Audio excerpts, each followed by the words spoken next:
بسم اللہ الرحمن الرحیم۔ السلام علیکم ناظرین، بڑے بڑے واقعات کو چھوڑ کر اگر چھوٹے سے چھوٹے واقعات کو سامنے رکھا جائے تو ان پر ہونے والے رد عمل، ان پر ہونے والا ریئیکشن یا ان پر ہونے والی سوچ اور فکر کے ارتکاز کو سامنے رکھ کر آپ کسی بھی قوم کی، معاشرے کی، سماج کی یا وہاں کی عوام الناس کی یا وہاں کے حکمرانوں کی ترجیحات کا آپ اندازہ لگا سکتے ہیں۔ آپ اندازہ لگائیے، ترجیحات کی معاشرت ہو یا بے حس حکمران ہیں یا عوام ہیں، دونوں کا تعین ایک لمحے میں ہو جاتا ہے۔ آج صورتحال ہم بات کر رہے ہیں کراچی میں ہونے والی آتش زدگی گل پلازہ کی، جہاں پر گزشتہ 3 دن سے زیادہ آگ لگی رہی۔ ظلم کا عالم یہ ہے، اس گل پلازہ سے کچھ ہی فاصلے پر، زیادہ سے زیادہ 2 کلومیٹر کے فاصلے پر، بہترین شاہراہ پر، مکمل شاہراہ پر، بغیر کسی رش کی وجہ سے گورنر ہاؤس بھی ہے، چیف منسٹر ہاؤس بھی ہے، اور اس کے ساتھ ساتھ کلیدی عہدوں پر فائز مختلف افراد اور اس کے ساتھ ساتھ کلیدی عہدوں پر براجمان ایسی شخصیات کے دفاتر بھی ہیں۔ گویا 1.5 سے 2 کلومیٹر کے رفتار کے جگہ کے احاطے کو اگر سامنے رکھا جائے تو وہاں پر بہت آسانی سے پہنچا جا سکتا تھا۔ پیپلز پارٹی کی 15 سال سے زیادہ حکمرانی وہاں پر مستقل چلی آ رہی ہے، گویا اس کو اس بات نے کھول کر رکھ دیا۔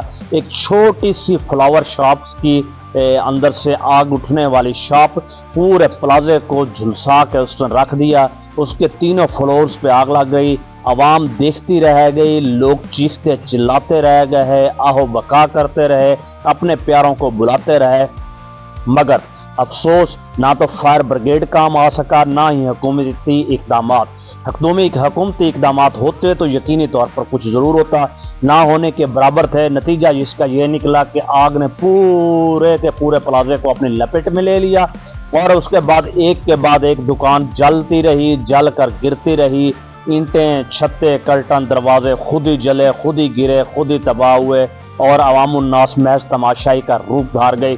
نہ کسی نے احتجاج کیا، نہ کسی نے تحریک اٹھائی، نہ کسی نے سوال کیا، اور نہ ہی حکمرانوں کے کانوں میں جوں رنگی۔ نتیجہ یہ ہے کہ پورے کا پورا پلازہ زمین بوس ہو گیا، جل کر، جھلس کر۔ یہ یہاں سے پتہ چلتا ہے کہ ہم کس قدر زندہ قوم ہیں اور ہمارے لیڈران کس قدر زندہ ہیں۔ بے حس قوم کے حصے میں ہمیشہ بے حس ہی حکمران آیا کرتے ہیں، اس سے زیادہ المیہ اور کچھ نہیں ہو سکتا۔ یہ واقعہ کراچی کا ہی نہیں ہے، اس کو آپ سامنے رکھ کر پورے پاکستان کی کیفیت کو سامنے رکھیں تو آپ پر ہر چیز خود بخود عیاں ہوتی چلی جائے گی۔ ناظرین، خبر کے دوسرے حصے کی جانب بڑھتے ہیں۔ خبر کا دوسرا حصہ یہ ہے کہ کہا جا رہا ہے بڑی شد و مد سے، اور قمر زمان قاہرہ صاحب بھی کہہ رہے ہیں اور دیگر افراد بھی، 18 سال کا بالغ جو ینگ مین پاکستان میں ہوتا ہے وہ ووٹر 18 سال سے 25 سال کا ووٹر کم سن ہوتا ہے، نابالغ ہوتا ہے، جذباتی ہوتا ہے، کم فہم ہوتا ہے۔ گویا 18 سال کا شخص، اب ان کو ایک بطور وزیر بھی بلوچستان میں 15 سال کا قبول ہے، 18 سال کا بلاول بھٹو جیسا یا بلاول زرداری جیسا شخص بھی قبول ہے، 18 سال کا مگر ووٹر جس کا آئی ڈی کارڈ بھی بن جاتا ہے، جس کا پاسپورٹ بھی بن جاتا ہے، جو ہر طرح سے ڈرائیونگ کے لیے ایلیجیبل بھی ہو جاتا ہے، مگر ان کی نگاہ میں اس وقت تک 25 سال تک، صرف 18 سال ہی نہیں، وہ شخص یا وہ نوجوان وہ اس وقت کم سن بھی کہلایا، جذباتی بھی کہلایا، کم فہم بھی کہلایا، اور اس کے ساتھ ساتھ ناقص العقل بھی خطاب دے دیا گیا۔ ناظرین، اس کے پیچھے ایک پوری مت ہے اور ایک وجہ ہے۔ وجہ کیا ہے؟ سب سے بڑی وجہ جو اس وقت بیان کی جا رہی ہے وہ یہ ہے کہ اب تک جو جنریشن زی کی ہم بات کر رہے ہیں، وائی کی یا الفا کی بات ہو رہی ہے، وہ ووٹر 2027 کے اندر جو الیکشن ہوگا اس کے اندر ڈیفینیٹلی 2,47,00,000، جی ہاں آپ نے درست سنا، 2,47,00,000 ووٹر ہوگا جس کی عمر 18 سے 25 سال ہے۔ اصل رونا اس چیز کا ہے، اور یہ بات ان سب کو یقین سے کہی جا سکتی ہے، عمران خان سے پورے کا پورا سسٹم نہ صرف خائف ہو چکا ہے بلکہ خوف کا عالم یہ ہے کہ اب 18 سے 25 سال تک کے جتنے بھی جوانان ہیں ان پہ ووٹر پر پابندی لگانے کی پوری سازش کی جا چکی ہے، اور قرین از قیاس ہے کہ آنے والے دنوں میں یہ سب کچھ ہو جائے گا۔